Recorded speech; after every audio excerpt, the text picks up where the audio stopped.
Selamat berjumpa kembali, saudara-saudara yang terkasih, di kanal Forum 195. Kanal kita bersama untuk mengasihi, melayani, memuji, dan menyembah Tuhan kita, Yesus Kristus. Damai kasih Allah menyertai kita semua. Saudara-saudara dan para sahabat kanal Forum 195 yang terkasih, kita bertemu kembali di acara video tanya jawab iman Kristen atau CIK pada episode yang ke-20. Di episode kali ini kita bersama-sama belajar memahami dalam menggunakan hak dan tanggung jawab kita sebagai seorang Kristen yang kita khususkan menjelang pemilu 2024. Sekaligus kita mendalami sebuah istilah yang muncul akhir-akhir ini, dalam tanda kutip perpecahan suara di kalangan Kristen yang dikaitkan pemilu 2024. Bagaimanakah kita menyikapi fenomena munculnya istilah ini? Saudara-saudara yang terkasih, Alkitab sebenarnya cukup tegas membuat sebuah proklamasi tentang pemerintahan. Sebuah pengakuan bahwa semua pemerintah berasal dari Allah. Ini dapat dengan jelas kita baca di kitab Roma pasal 13 ayat 1-2. Sampai di sini sebenarnya kita sudah dibungkam oleh Alkitab. Sangat jelas sebenarnya yang dimaksud. Tidak perlu ditafsirkan. Inilah keunikan Alkitab. Bila kita melakukan perenungan atau refleksi diri, maka Alkitab juga akan membuka dirinya terhadap kita untuk mendalami Roma 13 ayat 1-2 ini. Ini akan lebih lengkap apabila dalam perenungan kita lengkapi lagi dari kitab Yesaya pasal 9 ayat 5 yang menubuatkan lambang pemerintahan ada di atas bahu Yesus Kristus. Bahkan Allah akan menambahkan hikmat yang melebihi apa yang kita renungkan. Ya, itulah Allah kita yang akan memberi bagi yang meminta dan mencari, serta membuka pintu bagi yang mengetuk. Dari perenungan kita, maka kita akan melihat cara kerja Allah yang di atas nalar kita. Dengan demikian, kita paham bahwa sejak awal riwayat manusia di bumi, Allah sudah menunjukkan sebuah cikal bakal adanya pemerintahan. Ini terlihat dari adanya penguasa wilayah, adanya peraturan, adanya sanksi terhadap pelanggaran peraturan, bahkan sampai ke penugasan bagi penguasa wilayah untuk mengusahakan dan memelihara wilayah tersebut, yaitu Taman Eden. Inilah bentuk pemerintahan di awal sejarah manusia. Saudara-saudara yang terkasih, di dalam benak kita yang berawal dari kitab Roma pasal 13 ayat 1-2 ini, bisa dalam tanda kutip kita curiga kepada Allah. Apakah Allah bisa diartikan berada juga di balik sebuah pemerintahan yang zalim atau tiran? Bila kita melihat Alkitab, terlebih peristiwa yang dialami tokoh-tokoh sejarah di Alkitab yang meliputi semua kalangan dari mulai pemimpin non-formal yang banyak di awal kitab-kitab Perjanjian Lama sampai ke pemimpin formal seperti hakim-hakim, imam-imam, nabi, dan raja, memperlihatkan mereka semua tidak ada yang sempurna. Bahkan mungkin ada yang kejahatannya, kembali kita sebut dalam tanda kutip, dosanya melebihi kita. Tokoh-tokoh tersebut kita ambil yang ekstrim. Justru ada yang digaris langsung yang menurunkan silsilah Yesus Kristus, dan ada juga yang sampai ke murid Yesus Kristus. Saudara-saudara yang dikasihi Tuhan, pertanyaan kita semua akan mirip. Apakah Allah memakai orang jahat dalam beberapa rencananya? Pertanyaan ini sebenarnya bias atau kurang tepat. Kalau pertanyaan seperti ini, memanglah realitasnya. Semua orang di dunia ini seluruhnya jahat atau berdosa. Tetapi, bila pertanyaannya, apakah Allah memakai rencana jahat yang dilakukan orang dalam beberapa rencana Allah? Jawabannya sudah jelas, tidak. Allah tidak pernah mentolerir kejahatan dan tidak akan menggunakan kejahatan menjadi bagian rangkaian rencana Allah. Allah tidak akan pernah bermain dalam skala rencana dan rancangan manusia. Saudara-saudara yang dikasihi Tuhan, bila kita merenung secara mendalam, andai kata kita memiliki pemikiran seperti di atas, bahwa Allah menggunakan kejahatan, atau kita katakan lebih tajam lagi, yaitu orang yang berbuat jahat di dalam bagian rencana Allah, maka sebenarnya kita tidak pantas memohon pertolongan Tuhan untuk menebus dosa kita. Karena di dalam rancangan dan rencana Allah, prioritas utama Allah adalah memulihkan citra Allah dari seluruh ciptaannya dengan jalan menebus dosa. Tentang keselamatan manusia adalah sebenarnya side effect. Yang utama adalah pemulihan citra Allah yang rusak diakibatkan dosa. Sebuah realita yang dilakukan Allah untuk menggenapinya adalah untuk menolong orang yang jahat. Yang kita definisikan adalah orang berdosa. Ya, ini artinya semua manusia di kolong langit ini. Jadi sangatlah jelas sekarang harus kita pisahkan. Manusia ketika melakukan dosa itu adalah bagian dari pilihan hidup manusia. Dengan di sisi lain, rancangan dan rencana Allah untuk menghapus dosa seluruh manusia itu. Saya ulangi lebih tegas. Allah tidak pernah menggunakan kejahatan manusia untuk memuluskan rencana dan rancangan Allah. Mata batin kita harus mampu menatap ini, jangan mencampur adukannya. Sekalipun ruang lingkupnya sama, yaitu kehidupan manusia yang berdosa.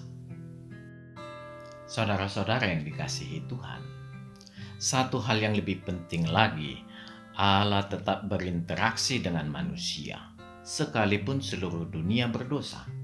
Di sini, pikiran kita lah yang sebenarnya mencoba bermain dengan melakukan klasifikasi dosa. Kita memposisikan diri kita lebih suci dari orang lain, dan kita dengan mudah menuding Samson, Daud, Rahab, Yudas Iskariot, dan banyak lagi tokoh Alkitab sebagai pendosa besar. Dan bahkan ada pengkhotbah yang berani mencap Petrus adalah seorang pengecut. Padahal Alkitab bersaksi bahwa Petrus boleh dikatakan pemegang kunci sorga yang memperlihatkan hidup Petrus mendapat perkenanan Allah. Sekalipun pengertiannya bisa sebagai pemegang kunci kerajaan sorga ataupun Yesus Kristus memberi otoritas kepada Petrus sebagai penunjuk jalan ke sorga, tetaplah maknanya bahwa Petrus sudah mendapat jaminan dari Yesus Kristus. bahwa dia adalah bagian dari warga negara sorga. Sebaliknya, kita harus bertanya pada diri kita, di manakah kita sekarang? Masih pantaskah memakai Petrus sebagai pengecut? Jadi, sangat ironis sekali bila kita membanggakan diri bahwa kita tidak seperti para tokoh pendosa di atas. Padahal harus kita pahami dari Yakobus 4 ayat 17. Dosa masih di dalam hati sekalipun sudah membuat kita tidak layak di mata Tuhan. Artinya, sekalipun dosa yang sangat sedikit yang kita koleksi di sepanjang hidup kita yang berdasarkan matematika kita sendiri, tetapi sepanjang kita tidak mengaku bahwa Yesus Kristus adalah juru selamat dan Tuhan, kita tidak akan pernah memperoleh keselamatan. Setiap dosa yang melekat, sesedikit apapun, itu sudah kenajisan bagi Allah dan tidak pantas memasuki sorganya. Saudara-saudara yang terkasih, kita jangan terjebak pada timbangan dosa. Jangan. Allah kita bekerja tidak seperti itu. Yang harus kita pahami, Allah tidak akan pernah memperkenankan kaki kita menginjak rumahnya tanpa melalui proses penyempurnaan. Yesus Kristus mengutus Parakletos atau Roh Kudus membantu roh manusia untuk membersihkan hati manusia, menguduskannya. Tujuannya hanya satu, agar Roh Kudus dapat menguasai hati manusia. Pertempuran yang terhebat sebenarnya adalah di dalam hati manusia. Roh manusia kita berupaya keras dengan ditopang Roh Kudus untuk menyingkirkan kesombongan dan keangkuhan hidup dari dalam hati kita. Inilah yang disebut sebagai perjuangan iman yang terjadi di sepanjang hidup kita. Allah lah yang menilai hidup kita, dan di akhir hidup kita, Yesus Kristus akan menyempurnakan kita. Dan kita memasuki tempat peristirahatan bersama Bapa Abraham. Di sini kita menanti tahta pengadilan Tuhan Yesus Kristus. Tahta pengadilan yang hanya digelar bagi umat yang setia untuk memperoleh upah sebagai hamba yang setia. Dan Yesus Kristus akan memberi tanda tangannya kepada tiap hambanya yang setia dan menyerahkan kita kepada Bapa untuk dipermuliakan Bapa dan dipersilakan memasuki sorganya yang mulia. Bagi hamba yang tidak setia dan bagi iblis dan pengikutnya tidak ada tahta pengadilan. Yang digelar bagi mereka adalah tahta penghakiman Yesus Kristus. Ya, memanglah hanya Yesus Kristuslah sebagai pengadil di tahta pengadilan dan sebagai hakim di tahta penghakiman. Saudara-saudara yang terkasih, jadi sangat jelaslah bahwa Allah tidak pernah memakai dosa atau kejahatan manusia di dalam segala rancangan dan rencana Allah. Dan memang Allah tidak bisa melakukan itu karena bertentangan dengan dirinya sendiri. Kisah Alkitab seluruhnya adalah kisah tentang Allah dan pekerjaan Allah di dalam rentang waktu sejarah umat manusia. Allah tidak bisa lepas dari sejarah umat manusia, dikarenakan Dia Allah yang berintegritas. Dia Allah yang bertanggung jawab. Dia tidak ingin iblis mempermainkan ciptaannya seenak perut iblis.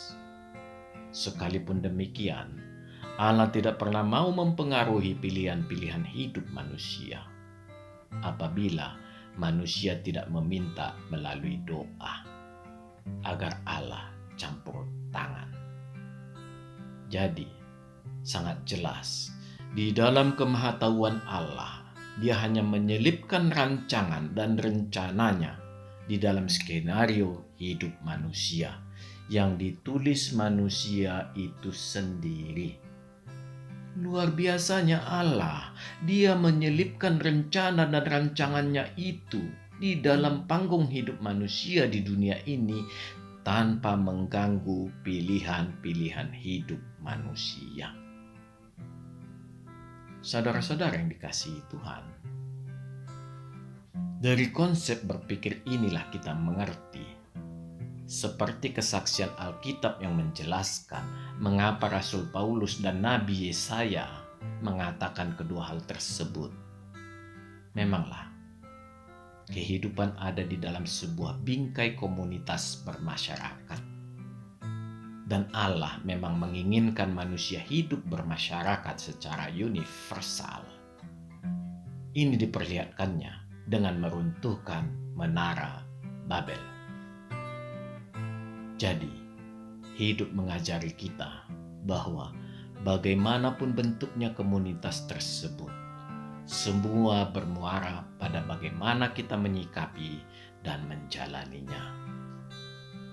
Jadi, kita tidak boleh menciptakan menara Babel yang baru. Saudara-saudara yang terkasih, pemilu sudah puluhan kali berjalan di Indonesia. Semua berjalan apa adanya, sudah bagaikan bagian rutin kehidupan. Hampir tidak pernah ada lembaga gereja secara resmi menggalang suara untuk mengarahkan jemaatnya untuk memilih kandidat atau partai tertentu.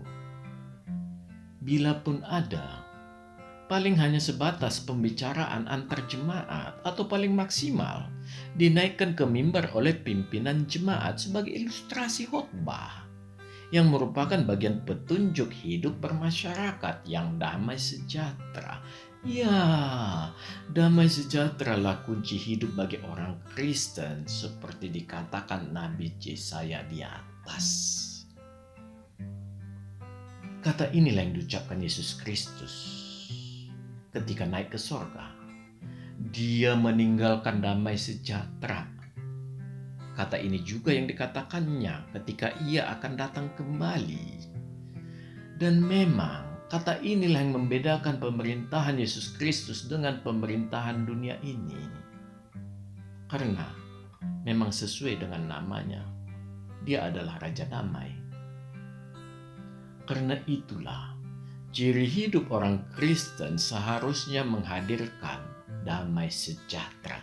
Sekalipun kenyataannya kita hidup dalam dunia yang berantakan, tetapi damai sejahtera orang Kristen harus mampu menjadi lilin yang kecil sekalipun.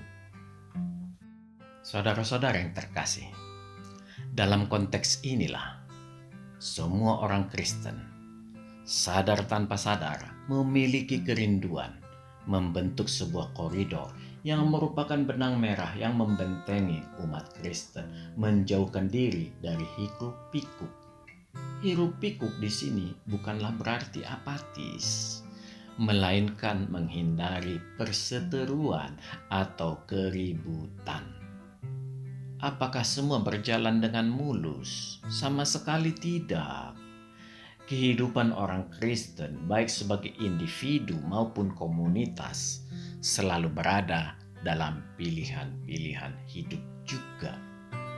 Seperti yang saya katakan di atas, hidup orang Kristen dibatasi sebuah benang merah yang tidak terlihat.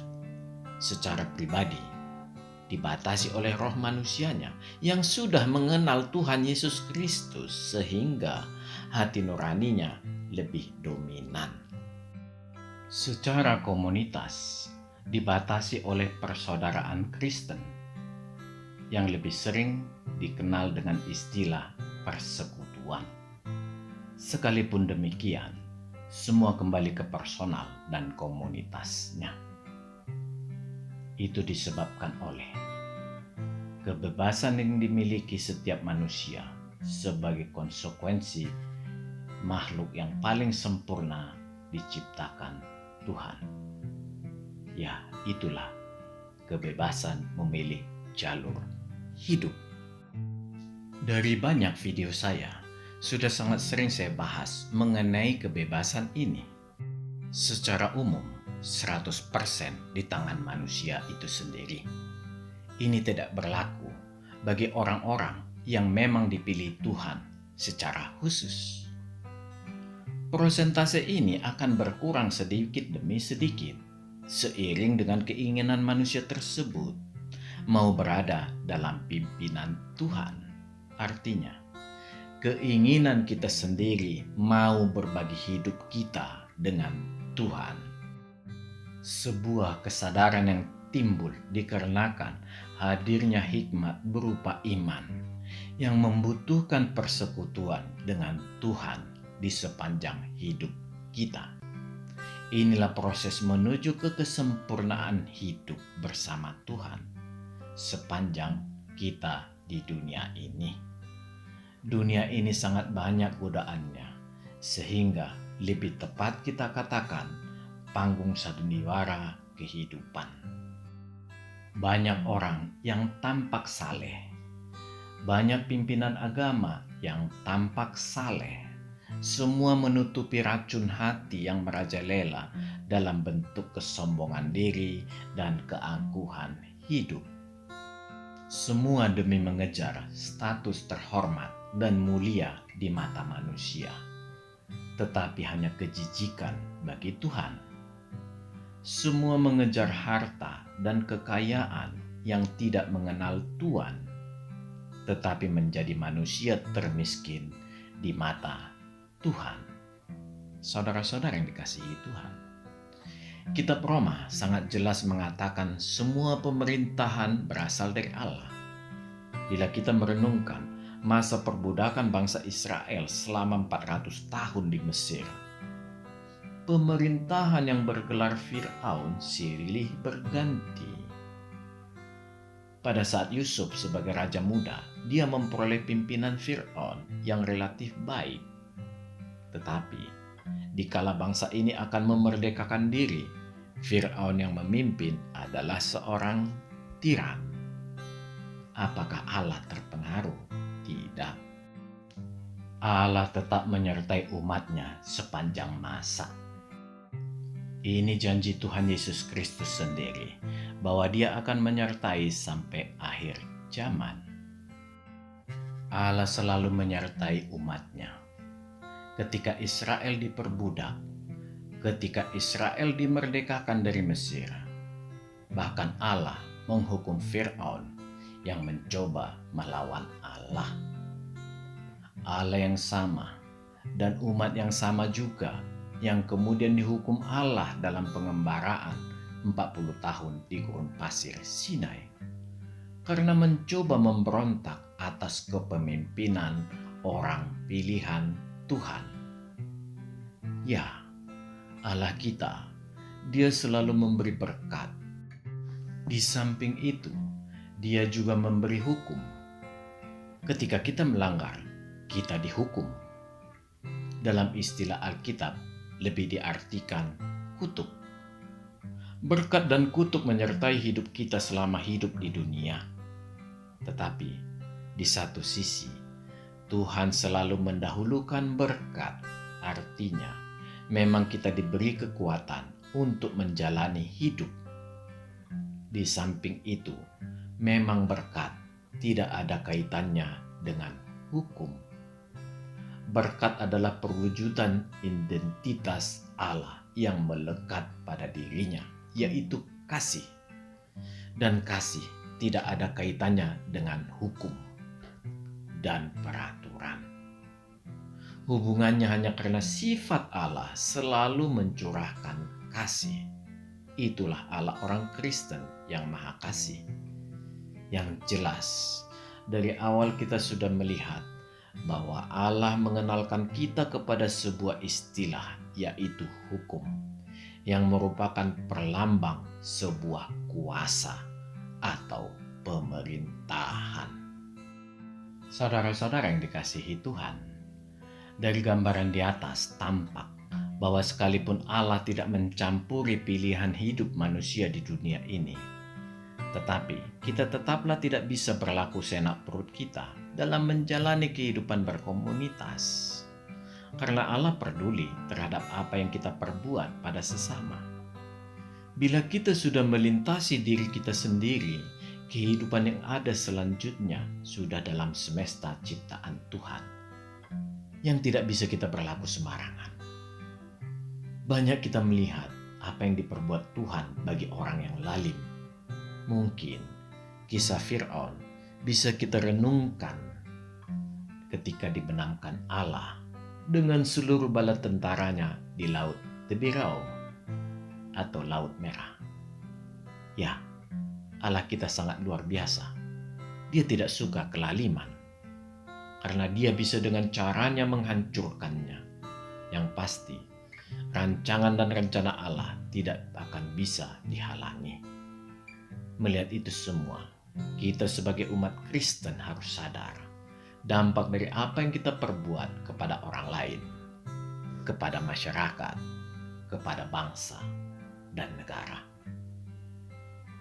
Saudara-saudara yang dikasihi Tuhan, dengan berbekal ayat-ayat dari kedua kitab tersebut, maka haruslah orang Kristen bertanggung jawab dalam menjalani hidupnya di dunia ini. Jangan kita melarikan diri seolah kita menyerahkan seluruhnya kepada Tuhan, hanya sekedar melarikan diri dari sebuah tanggung jawab. Bila kita melarikan diri dari sebuah kenyataan terhadap sebuah pemerintahan, maka kita sudah mengingkari kitab Yesaya, bahwa memang realitanya Yesus Kristus juga adalah Raja.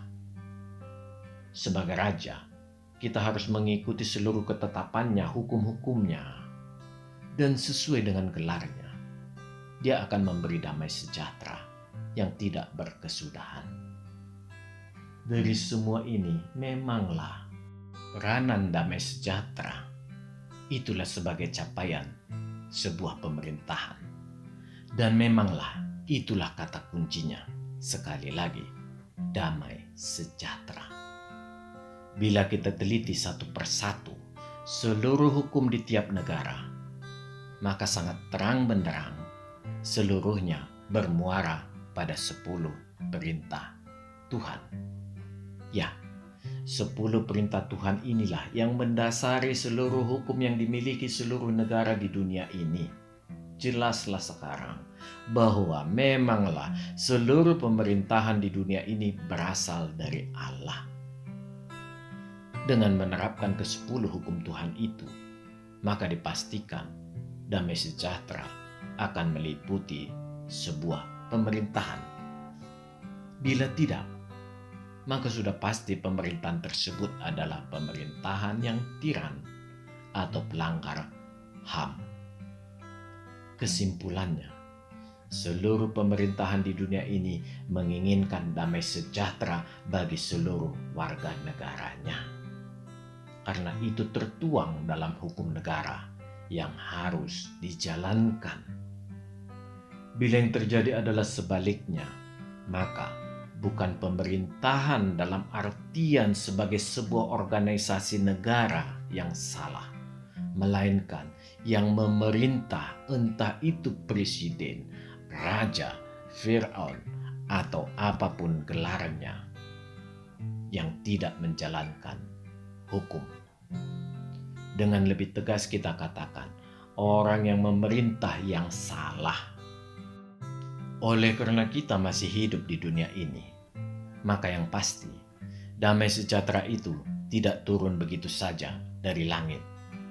Semua diperoleh dengan bekerja keras, dari mulai rakyat, para pejabat, sampai kepada sang raja. Seorang raja yang baik akan memberikan damai sejahtera itu sesuai dengan harapan rakyat dengan menerapkan hukum yang baik juga. Itu hanya bisa diberikan seorang raja yang mengenal seluruh rakyatnya dengan amat baik, termasuk keberagamannya. Amin. Tuhan memberkati kita semua. Marilah kita bersaat teduh sejenak.